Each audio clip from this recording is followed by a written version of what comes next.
Вот так сегодня выглядит помощь для жителей улицы Советская, 103. Специальная машина доставила сюда чистую питьевую воду. Ее залили в подготовленные жителями емкости. Специалисты оперативного штаба при правительстве региона работают в усиленном режиме, обеспечивая круглосуточное реагирование на все обращения. Штаб направляет водовозы к заранее согласованным точкам раздачи. Вчера вечером обратилась, сегодня утром нам привезли воду. Бархол Аллах рясал, чтобы... Главная задача – охватить все нуждающиеся дворы и дома, особенно там, где живут самые уязвимые категории граждан. Системный подход и оперативность – вот принципы, по которым действует штаб, чтобы ни одна семья в регионе не осталась без поддержки в этой ситуации. По поручению главы республики был создан оперативный штаб в Солнечном районе для подвоза воды.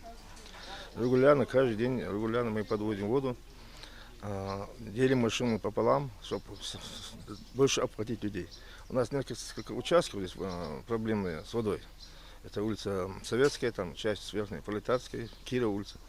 Мы контролируем ситуацию, машина подвозит воду с гаража, правительство гаража.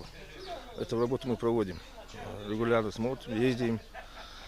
И если в крайнем случае нанимаем машины, ситуация у нас под контролем.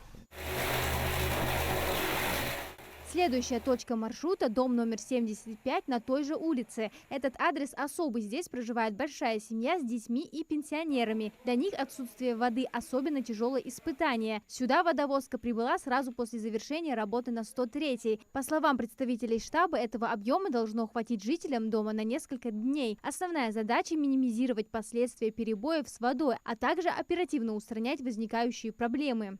Люди обращаются с заявками. К нам доходит заявка, мы их подписываем, дальше мы направляем его Минэнерго и другие для того, чтобы нам обеспечили подвоз воды. То есть это у нас происходит в принципе ежедневно. Некоторые не бывает, что вода где-то появляется больше, чем было.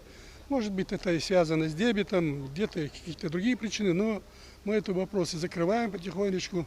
В прошлые годы это было гораздо сложнее с этим вопросом, но с года в год ситуация улучшается. То есть именно по подаче, по снабжению водой населения. Оперативные штабы, созданные по поручению главы Ингушетии Махмуда Али Калиматова, сейчас действуют на территории всего региона, включая отдаленные населенные пункты. Их работа особенно важна именно в летний период, когда население чаще всего сталкивается с проблемой отсутствия воды. Амина Зязикова, Султан Магушков, Магаз 24.